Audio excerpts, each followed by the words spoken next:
Hey, what is going on everyone, TechRats here, and today in this video I'll be talking about Samsung's one of the great offerings in mid-budget segment, the Samsung J7 Pro 2017. This is probably the first J7 series phone that I was really impressed with. Why? Well, I'll be talking about that in a minute, but before that, I would like to thank all of you guys because my channel have reached 1000 subscribers this month, something that I wasn't expecting at all because for first couple of months it was just 500 and within 1 month you guys have made this 1000. Really appreciate all of your support guys. Without you my channel wouldn't be existed. Thank you so much. And for those who are watching me for the first time, in this channel I post tons of accessories and phone reviews just like this one. So if you end up liking this video, please consider subscribing because I know you don't want to miss all of those cool videos, right? Well, enough talking, let's get right into the review.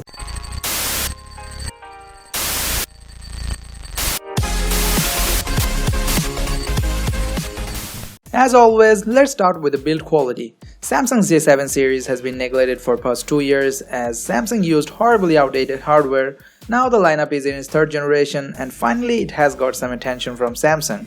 As a result, the build quality and design of this device is great. Only the dated hardware is its processor, the Exynos 7870, which was debuted with last year's J7 2016.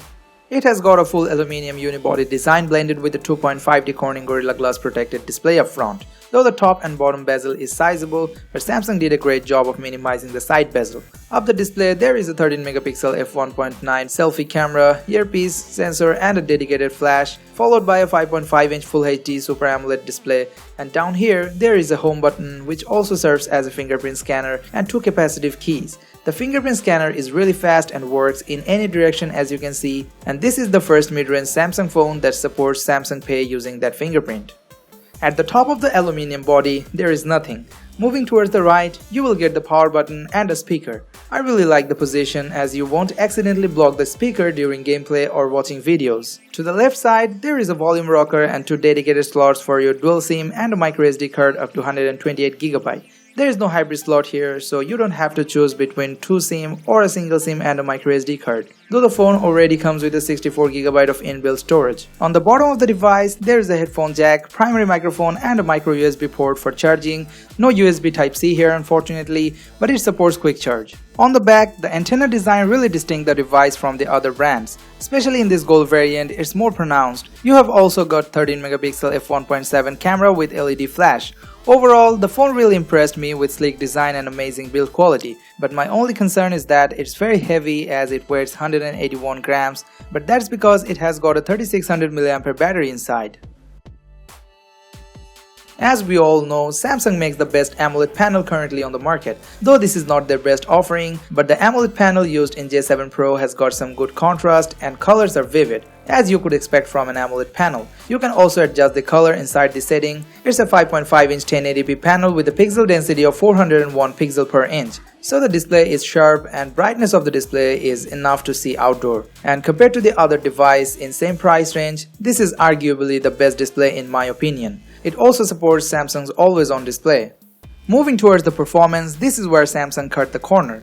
The device is powered by Samsung's last year's Exynos 7870 octa-core CPU combined with the Mali T830 MP2 GPU. The performance isn't terrible, neither is fluid compared to the other device in same price segment like Moto G5s Plus or even the Xiaomi Mi A1. As you can see in Geekbench 4 and Antutu benchmark scores, the numbers are significantly lower compared to the Snapdragon 625 chip. It runs through UI with minimal lags here and there, but in gaming, even its 3GB of RAM can't help. Games like Subway Surfer run smoothly, but it really struggles to run high-intense games like Modern Combat 5 and Asphalt 8. You can see the performance by yourself for a while.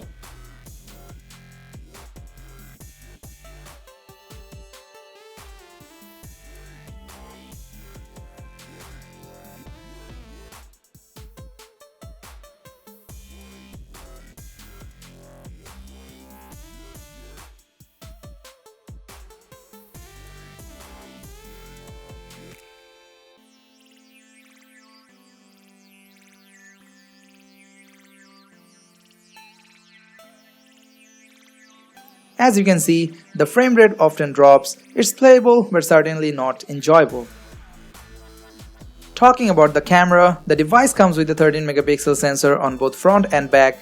The rear sensor is a Sony IMX258 f1.7 sensor, same as the Xiaomi's Redmi Note 4. Picture quality out of this sensor is good, not great. With the HDR on, pictures seem to have more details, especially in daylight or in a good lighting condition. But in the dark, picture looks soft and grainy. Front camera on the other hand is very good for those selfie lovers out there. As you can see, pictures have really good details and colors are well saturated. It has also got LED flash on both front and back as I mentioned earlier, and both the camera can record videos up to 1080p. Sliding from the left, you will have some different modes, and on the right, you will get different filters to choose from. The camera UI looks similar to the other Samsung devices like Samsung Galaxy S8. J7 Pro comes with Samsung's Experience UX 8.1 on top of Android 7.0 Nougat. I have never been a fan of Samsung's UI as I prefer stock Android, but for the past couple of years, the UI have improved a lot. Icons are still colorful, but looks less cartoonish. Animations are fluid, and the UI also have some of its own custom features. Overall, the UI is mature enough to get some credit this time. But getting the latest Android update is still an issue for custom UIs. 3600 mAh massive battery is powering this device. Though the Exynos 7870 isn't a good performer, but it's certainly a very good chip in terms of power consumption. So you can expect a great battery life out of this device. During my average day-to-day use, I have got around 6 to 7 hours of screen on time. Even with a heavy use, it will get you through a day for sure. And you can also use different power saving modes if you need. Samsung this time put a really good emphasis on this device, but one thing ruined the whole experience in my opinion: the chipset. Even the Snapdragon 625 could have made the job done. So if you need a well-built device that can do your daily tasks like mail, using social media and snapping some pictures, this device can serve you well. But if you are a power user, I would rather suggest you to skip this device and go for Mi A1 or even the Moto G5s Plus. Cause for the same price or less, those two devices perform way better. Well, that's it for today guys. Hope you enjoyed this video. If you did, please smash that like button and also let me know in the comment section if you think too that Samsung should have used a better chipset in this device. Thanks for watching. I'll see you in the next episode. Peace out.